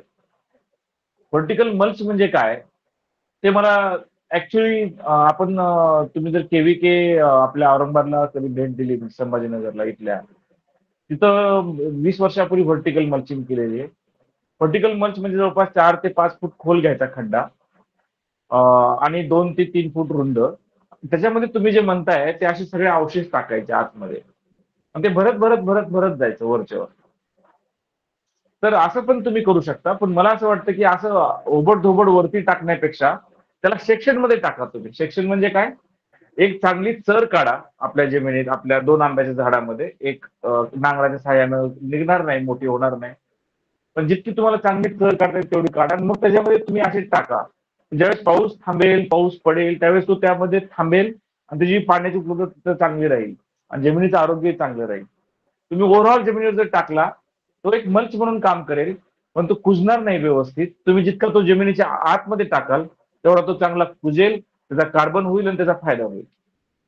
तुम्ही जो वर टाकलाय तो साधारणतः 3 ते 4 महिन्यात निघून जाईल, कर्ब सगळा हवेत निघून जाईल. त्याचं काय म्हणतो आपण त्याला, आम्ही ऑक्सिडेशन म्हणतो. मला एक्झॅक्टली मराठी शब्द येत नाही, पण तो जो वर जो तुम्ही टाकलेला असतो काडी कचरा तो फक्त 3 ते 4 महिने राहतो. त्यानं आपल्या जमिनीचा पोत सुधरू शकत नाही. तुम्ही त्याला आतमध्ये गाडायचा प्रयत्न करा जेणेकरून आपली आतमधलं कर्ब वाढेल. धन्यवाद सर. ऑक्सिडेशनला मराठीमध्ये मंद ज्वलन असं म्हणतात. माफ करा, ओके ओके ओके. तुम्ही चालेल. विचारलं म्हणून सांगितलं. या चालेल, ठिकाणी काल माझ्याकडे राहुरीचे डॉक्टर नारायण मुसमुंडे सर आलेले होते. Sir Musmade. Plant Musmade sir plant pathologist आहेत. साधारणतः आमची या विषयावर 1.5 तास सखोल चर्चा झाली. पॅथॉलॉजिस्ट म्हणून त्यांनी हे करण्यासाठी प्रखर विरोध केला, कारण की या वर्षीच्या सर्व किडी, रोग आणि बुरशी ज्या आहेत त्याचं पुढच्या पिढीसाठी घर म्हणून हा काडी कचरा त्या ठिकाणी काम करेल आणि बुरशीला जर ऑलरेडी तिथं घर मिळालं तर मग पुढच्या वर्षी आपल्या औषधांचा खर्च पटीत वाढेल आणि आपलं पीक पण धोक्यात येऊ शकतं. त्याच्यानंतर दुसरी त्याला एक मी जोडेल फक्त. मी त्यासाठी पहिला प्रश्न काय वापरला, तुम्हाला जागरूक शेतकरी व्हावं लागेल अशा वेळेस. मी जर सांगितलं की बारामतीत ते काय करत होते, त्यांना हे माहित होतं की यातलं मायक्रोबियल पॉप्युलेशन कोणतं आहे आणि मग एकदा ते डेव्हलप झालं कुजणाऱ्या जीवाणूचे ते दुसऱ्याला जाऊ देत नाही. आपल्यात कसं असतं, ही कॉलनी आपली, ही कॉलनी तुझी, तसं त्यांच्यात पण एक असतं. परंतु ते करण्यासाठी अगोदर आपल्याला हा अभ्यास पाहिजे की मी हे करतोय त्याच्यामध्ये नेमके काय मायक्रोब्स वाढतायत, त्याचं विश्लेषण माझ्याकडे आहे का. आपण उगं टाकायचा खत आणि तसंच निघून जायचं आणि आपण म्हणायचं की हे खूप चांगलं होणार आहे, हे मला वाटत नाही शक्य. म्हणून मी सुरुवातीला त्यांना म्हणलं की शक्यतो तुम्ही न कुजलेलं शेणखत वापरू नये. ज्यांना हे वापरायचंय त्यांनी ते अनएरोबिक कंडिशन टाकावं. तुम्ही लक्षात घ्या, त्याला इंग्लिशमध्ये शब्द आहे, एरोबिक ठेवायचेच नाही. अनएरोबिक ठेवल्यानंतर त्याच्यामधून होणारा धोका अत्यंत कमी असतो आणि तो कुजतो, त्यांना कोणताही रोग जास्त सरणार नाही, असं माझं व्यक्तिगत मत आहे. बरोबर आहे सर. सरांनी पण काल हेच सांगितलं की अशा पद्धतीने कच्चा माल शेतामध्ये टाकू नये. आपण पूर्वी फील्ड सॅनिटेशन आपण त्याला इंग्रजीमध्ये म्हणतो, पण शेतामध्ये कसपट, धसपट, वेगवेगळे पडलेले अवशेष आपण सगळे पूर्वी गोळा करायचो आणि पेरणीच्या पूर्वी ते जाळायचो. आजही शेतामध्ये कपाशीचे शेतकरी, ज्वारीचे शेतकरी सगळे शेतात पडलेले सगळे वनस्पतीचे अवशेष गोळा करतात आणि त्याला जाळून टाकतात. त्याचं कारणच ते कीड आणि रोगांचं जे शेल्टर किंवा जे घर आहे, कॉलनी आहेत, त्या नष्ट करायच्या आणि पुढच्या सीझनसाठी त्यांचा आउटब्रेक होणार नाही, उद्रेक होणार नाही या दृष्टिकोनातून काळजी घ्यायची. ठीक आहे. त्यानंतर कुणाचा प्रश्न आहे? पुढील बागायतदार.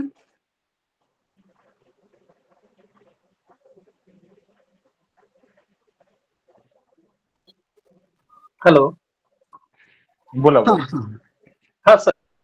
प्रशांत जमदाडे. हॅलो. हा सर. प्रशांत जमदाडे, आपल्याला विनंती आहे आपण आपला प्रश्न विचारा. हा सर, नमस्कार. प्रशांत जमदाडे. सर, तुम्ही आता जे म्हणला सगळं पालापाचोळा काढायचं, तर साग ढ्यांच्या वगैरे आपण जे करतो हिरवळीची कचरा, ते मग त्याचा प्रॉब्लेम नाही येणार कसं काय?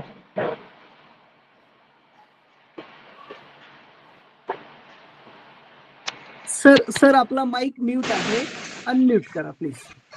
त्याचं कारण काय आहे, त्याला आपण CN रेशिओ म्हणतो. कोणतं आपण उदाहरणार्थ आपण जे मिसळतोय त्याचं कार्बनचं प्रमाण जास्त असेल ते कुजणार नाही. त्यांच्याचं जे आहे प्रमाण हे लघु वर्गातले 10 वर्गीय आहे. तर त्याचं लगेच हार्डली त्याचं एक 15 दिवसात ते पूर्ण कुजून जातं आपल्या जमिनीमध्ये. म्हणून तुम्ही ताग नकोच, त्यांच्या तुम्ही वापरा. पण त्यांच्या लवकर गाडावा लागतो, अदरवाईज तो मोठा होतो. इव्हन तुम्ही चवळी वापरू शकता. यानंतर बागायतदार आहेत उन्मेष शिंदे, आपला हात वरती आहे, कृपया आपला प्रश्न विचारा. सर जय हिंद.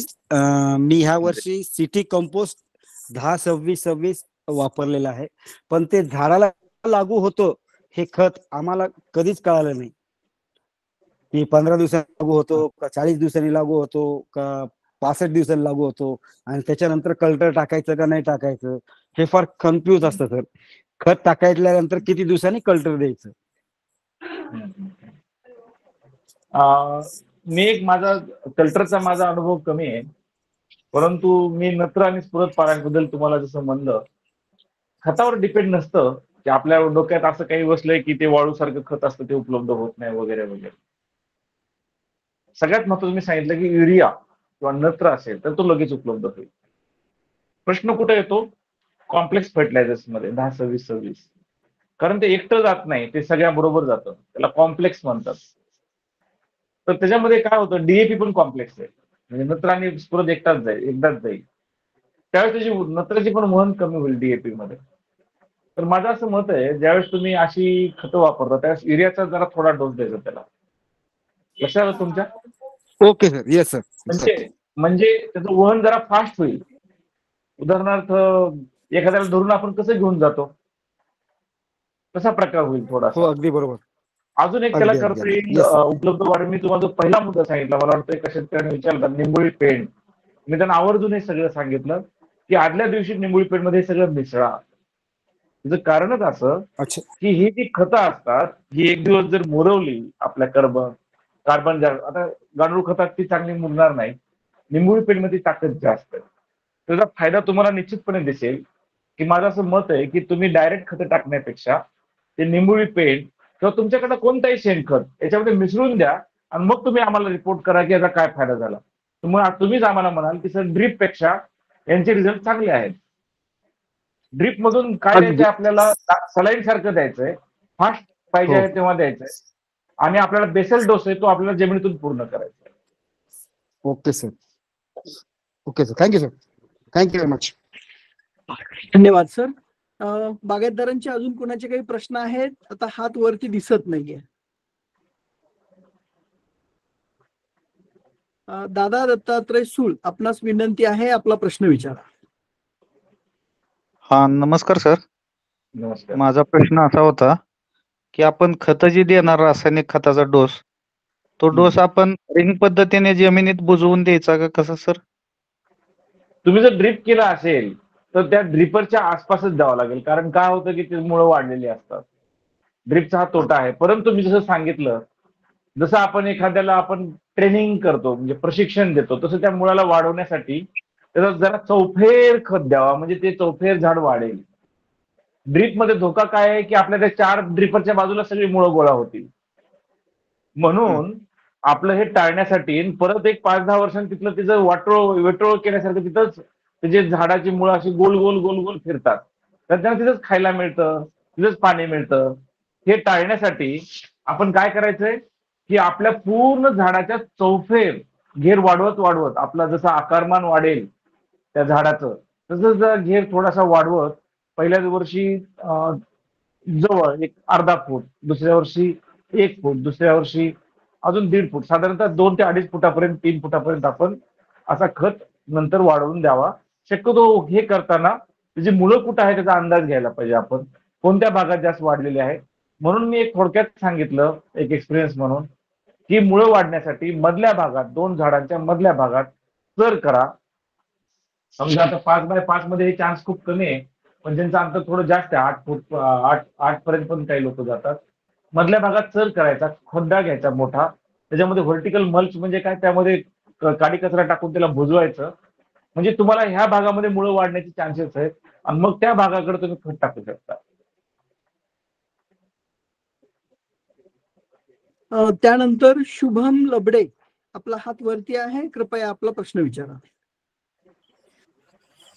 पाटील सर, मला एक प्रश्न आहे, तुम्हालाच विचारायचं होतं. मला आज जॉईन व्हायला उशीर झाला, तर याचं काय मीटिंगचं अपलोड करणार आहेत का काही रेकॉर्डिंग वगैरे? सर, आपण मागच्या काही 2 महिन्यापासून सगळ्या मीटिंग रेकॉर्ड करत आहोत आणि आपल्या कंपनीचं एक युट्यूब चॅनल पण आपण केलेलं आहे, फेसबुक पेज पण केलेलं आहे. युट्यूब चॅनलवर सगळ्या तज्ञांच्या मीटिंग आपण रेकॉर्डेड लाईव्ह प्रसारित करत आहोत. तर आपल्याला ही मीटिंग पण सुरुवातीपासून युट्यूब चॅनलवर ऐकायला मिळेल. युट्यूब चॅनलची लिंक भेटेल का सर? हा, लिंक आजचा जो मेसेज टाकलेला आहे त्याच्यामध्येच युट्यूबची पण लिंक टाकलेली आहे. आपण आज रेकॉर्ड करतो मीटिंग, उद्या तज्ञांकडे फेर तपासणीसाठी पाठवतो आणि त्यांच्याकडनं थंब आल्यानंतर मग प्रसारित करतो. 1 ते 2 दिवस लागतात त्याला साधारणतः. चालेल, धन्यवाद सर. Okay, welcome. त्यानंतर संदीप पुरे सर, आपला प्रश्न आहे, कृपया आपला प्रश्न विचारा. सर नमस्कार. आम्ही नवीन आंबा बागायतदार आहोत. झाडाच्या वयोमानानुसार ढोबळमानाने खतांचे नियोजन करता येते का?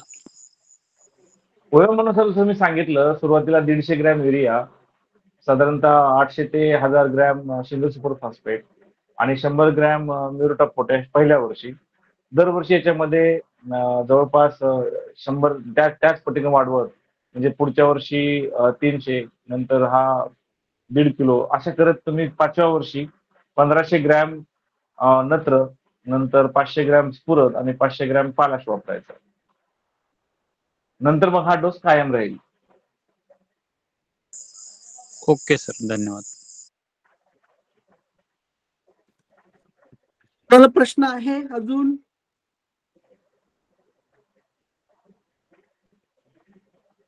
मला असं अपेक्षित होतं आज खताच्या डोसच्या निमित्ताने चर्चा आहे म्हणून मोठ्या प्रमाणावर प्रश्न असतील, पण आज नेमकी प्रश्न कमी आहे. पडवळ सर, आपण काहीतरी बोलू इच्छिता, कृपया बोला. मला खताचा म्हणजे ह्याचा प्रश्न विचारायचा की मोहोर येण्यासाठी जसं तुम्ही झिंक आणि हे झिंक नाही, मॉलिब्डेनम आणि बोरॉन. हा, तर तसं मोहोर साधारणतः नोव्हेंबरच्या 10 तारखेपासून आमच्याकडे सुरुवात होतो, ज्यांनी कल्टार वेळेवर दिले त्यांना. तर मोहोर लवकर येण्यासाठी कोणत्या खताची किंवा मायक्रोन्यूट्रिएंटची फवारणी केली तर त्याचा फायदा होतो का? किंवा 13-0-45 म्हणतात, किंवा काही जण काडी पकवण्यासाठी 0-52-34 शेवटी मोहोर येण्याच्या अगोदर सप्टेंबर-ऑक्टोबरला फवारा म्हणतात. तर आपलं त्याच्याबद्दल काय मत आहे? मी तुम्हाला हे बेसिक थोडं सांगितलं होतं की पोटॅशचा रोल काय. पोटॅश वाढल्यानंतर किंवा CN रेशो, हा 2 गोष्टी याच्यामध्ये महत्वाच्या आहेत.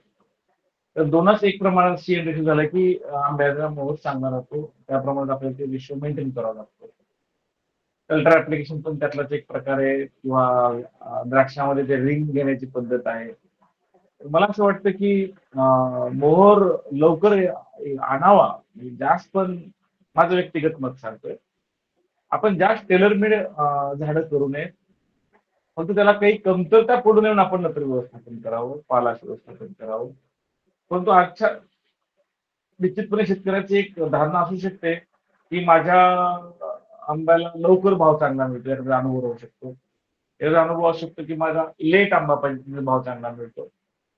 जर तुम्हाला आंब्याला लवकर मोहोर पाहिजे असेल तर तुमचं पोटॅशचं प्रमाण चांगलं असलं पाहिजे. जे तुम्ही ऑलरेडी सांगितलं की 0-52-34, 13-45, असे जे काही खत आहेत, 0-13-45 हे जे आहेत, किंवा 13-0-45 पोटॅशियम नायट्रेट जे आहे, असे तुम्ही जर खतं वापरली तर पोटॅश प्रमाण वाढेल आणि त्याचा फायदा तुम्हाला मोहरामध्ये दिसेल. कारण पोटॅश इम्पॉर्टंट रोल प्ले करतं फ्लॉवर इनिशिएशन मध्ये. तर ते तुम्ही जर वापरलं, जे तुम्ही ऑलरेडी तुम्हाला माहिती आहे त्या गोष्टी, तर तुम्हाला त्याचा फायदा होईल. पण मला असं वाटतं की जे मी पहिलं सांगितलं की नंतर तुम्ही ऑक्टोबर-नोव्हेंबरपर्यंत संपवा. नोव्हेंबरमध्ये थोडा पोटॅश थोडा वापरा, जेणेकरून तुमचं नोव्हेंबरचे एंड आहे तिथून तुम्हाला त्याचा फायदा मिळेल. हे जर तुम्ही बेसिक सूत्र वापरलं तर तुम्हाला इतर काही फवारण्याची गरज सुद्धा पडणार नाही असं मला वाटतं. धन्यवाद सर. सर, या विषयावर थोडस अधिक मी ऍडिशन करतो. आंबा हा वृक्ष गटात मोडतो.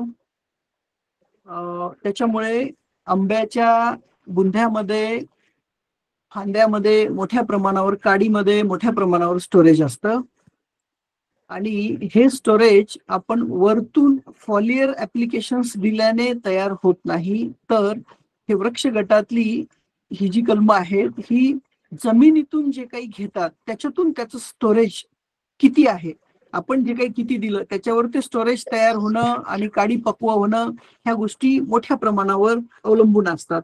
म्हणून बागायतदारांनी फॉलियर जरूर गरजेनुसार, इमर्जन्सीमध्ये, आवश्यकतेनुसार किंवा त्यांच्या अनुभवानुसार द्यावं, पण जमिनीतनं जी मुख्य, उपमुख्य आणि सूक्ष्म अन्नद्रव्य जी द्यायला पाहिजेत त्याच्यावर जास्त भर द्यावा.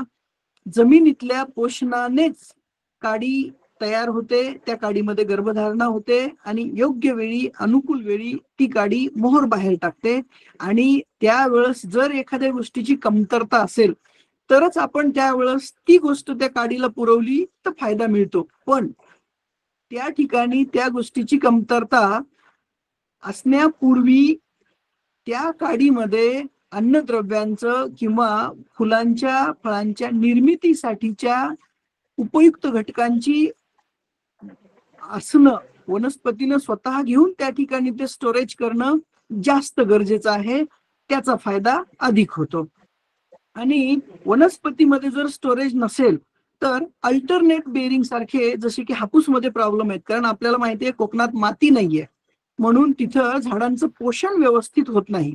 म्हणून कोकणामध्ये गेल्या 10 वर्षापूर्वीपर्यंत कंपल्सरी अल्टरनेट बेरिंग असायचं, पण गेल्या 10 वर्षात हापूसमध्ये थोडंसं मोठ्या प्रमाणावर सेंद्रिय खतांचं प्रमाण गेल्या 10 ते 15 वर्षामध्ये, 20 वर्षात वाढलेलं आहे. तर या वर्षी तीच कलमं बऱ्यापैकी दरवर्षी लागतात. त्याचं कारण हेच, वनस्पतीच्या शरीरातलं स्टोरेज वाढलं की ती ते बाहेर फेकते. त्याच्यासाठी मुळातून देणं जास्त फायद्याचं, हा, फॉलियर देण्यापेक्षा. यानंतर सोमनाथ भुजबळ म्हणून आहेत, त्यांचा प्रश्न आहे, कृपया प्रश्न विचारा.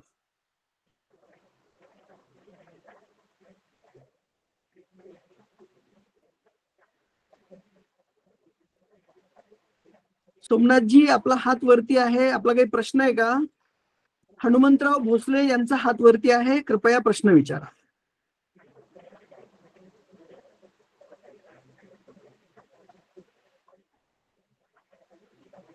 ठीक आहे. ज्यांचे प्रश्न, हा सोमनाथजी विचारा, बोला बोला सर. हा सर, मला एक माझे बागेच्या क्षेत्रातला एक 10-12 वर्षाचा स्वतःचा अनुभव आहे. तर शक्यतो आपण ज्या बागा करतो ह्या जमिनीमध्ये काय ऊसाचं वगैरे पीक घेतलेलं नसतंय. आपण जमीन माळ आणि निचऱ्याची निवडतो, तिथं सेंद्रिय पदार्थांचा अभाव असतो. म्हणून शेतामध्ये निघणारा काडी कचरा किंवा त्याच वनस्पतीचा पाला जर आपण शेणखताबरोबर शेतामध्ये कुजवला तर त्याचा निश्चितपणे फायदा होतो, असं एक माझं म्हणणं आहे. CN रेशो वगैरे वाढायला, जमिनीतले सेंद्रिय पदार्थ वाढायला, आणि त्याच्यावरती आपण पाहिजे तर आपण म्हणतो की त्याच्यापासून फंगस वगैरे तयार होण्याचा धोका, तर ते गाडल्यानंतर ड्रीप वाटा आपण ट्रायकोडर्मा, मेटारायझियम, व्हर्टिसिलियम असे जर बॅक्टेरिया, फंगिसाइड सोडले तर त्याचा निश्चितपणे फायदा होईल का? आणि माझा दुसरा एक प्रश्न रासायनिक खताच्या संदर्भात होता की 10-26-26 हे खत जर निवळी करून भिजवून दुसऱ्या दिवशी ड्रीप मधच्या माध्यमातून सोडलं तर ते ऍक्टिव्हेट होतं का? ड्रीप साठी तर वापरू नये असं माझं व्यक्तिगत मत आहे. ठीक आहे सर. हा, म्युरेट ऑफ पोटॅश वापरू शकता, युरिया वापरू शकता. सोमनाथजी, आपण जे आता निवेदन केलं त्याच्यामध्ये एकच गोष्ट महत्वाची आहे. तुम्ही एक शब्द वापरला, कुजवलेला. हा शब्द खूप महत्वाचा आहे आणि सरांनी पण बघा भाषणामध्ये, मार्गदर्शनामध्ये तेच सांगितलं की आपण जी कोणती सेंद्रिय खतं टाकतो ती कुजवलेली असली पाहिजेत.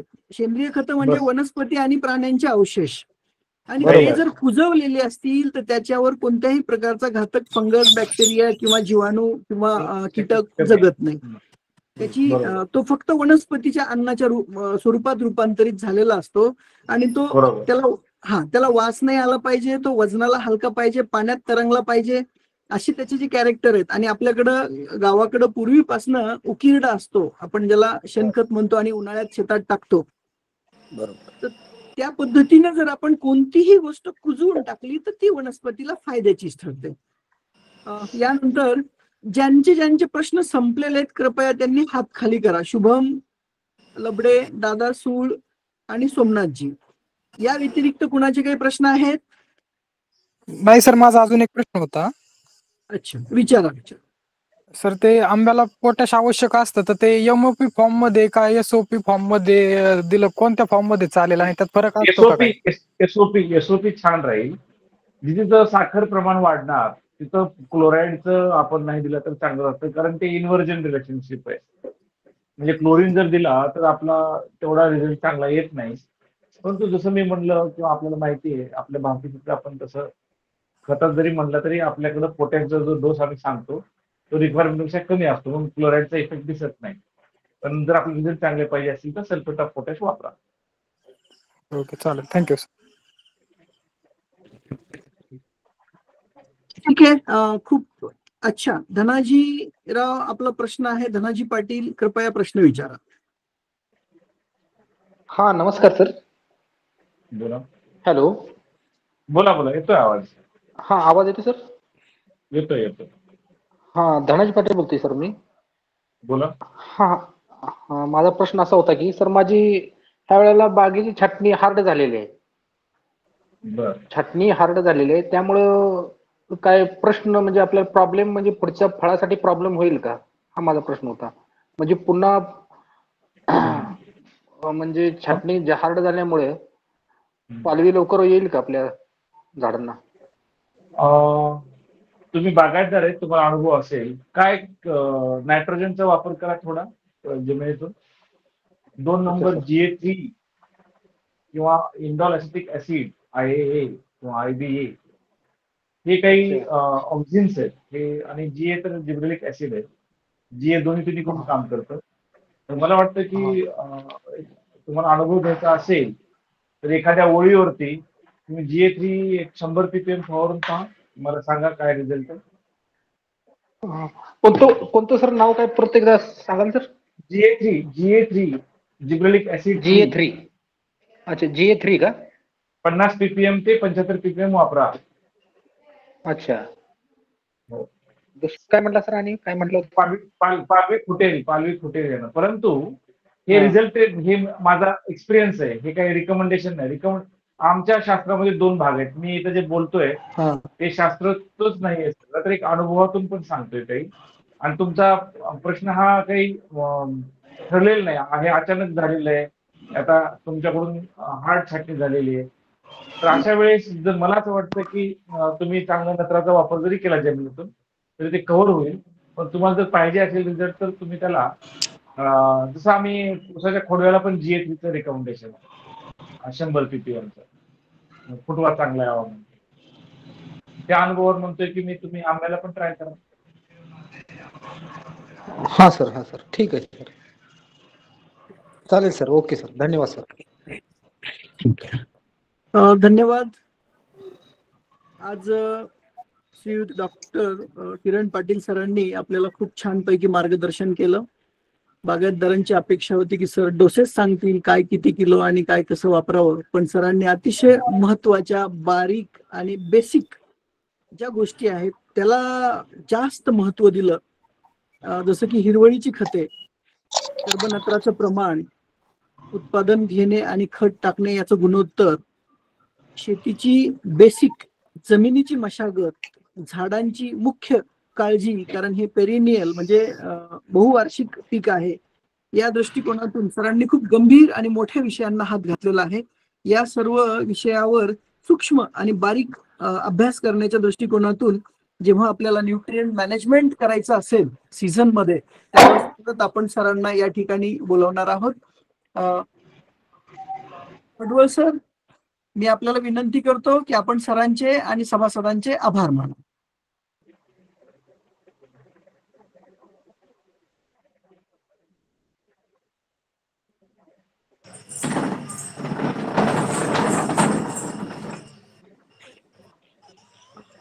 Sir hello. बहुतेक हा सर प्लीज.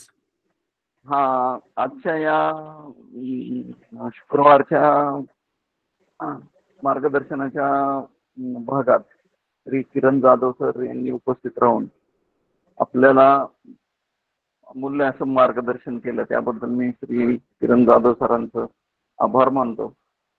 यानंतर आपल्या आंबा बागायतदार जे या कार्यक्रमात अतिशय उत्साहाने उपस्थित राहून प्रश्न वगैरे विचारून कार्यक्रमाचं शोभा वाढवली, याबद्दल मी सगळ्या उपस्थित सभासदाचं आणि श्री विशेषतः नारायण पाटील यांनीही संयोजन आणि त्यातली माहिती देऊन तर त्यांचे मी आभार मानतो.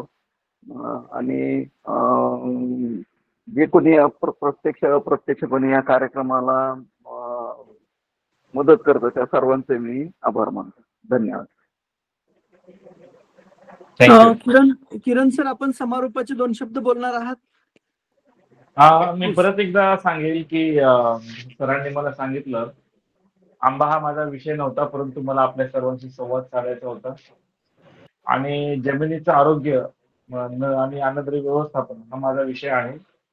त्यामुळे मी डोसेस चा एक्सपर्ट नसल्यामुळं, मला वाटतं एक्सपर्ट बायोटेक सरांच्या कंपनीचं पण नाव आहे, परंतु याच्या माध्यमातून मला आपल्याशी संवाद साधता आला आणि एक शाश्वत बागेचं उत्पादन कसं घ्यावं याची काही सूत्र देता येतात का, याचा मी या निमित्तानं प्रयत्न केला. याच्या पुढे काही प्रश्न असतील तर आपण पाटील सरांच्या माध्यमातून मला विचारू शकता.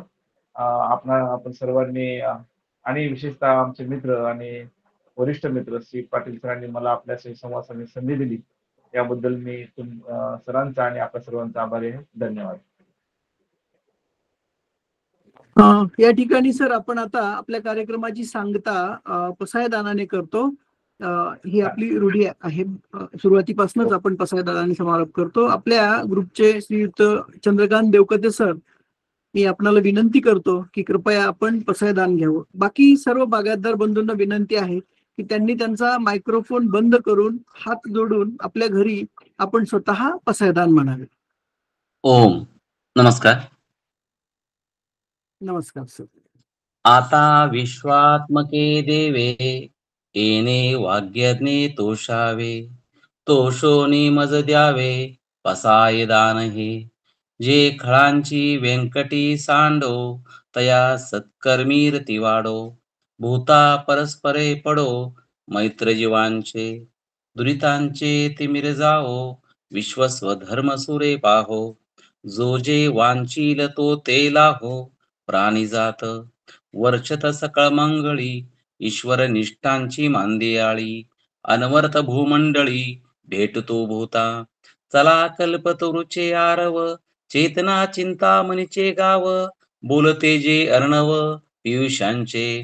चंद्रमे जे अलांछन, मार्तंड जे तापहीन.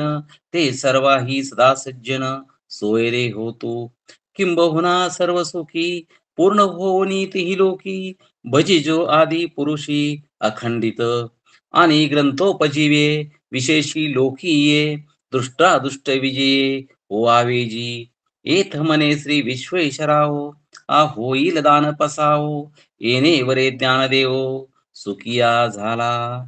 ओम शांती शांती शांती. धन्यवाद तज्ञांचे आणि सर्व बागायतदार सभासदांचे, कार्यक्रमाच्या यशस्वीतेसाठी प्रयत्न केलेल्या सर्वांचे पुन्हा एकदा मनपूर्वक आभार. आणि आजचा मार्गदर्शन चर्चासत्राचा कार्यक्रम संपला असं मी जाहीर करतो. धन्यवाद. थँक्यू. ओके, भेटूया. धन्यवाद.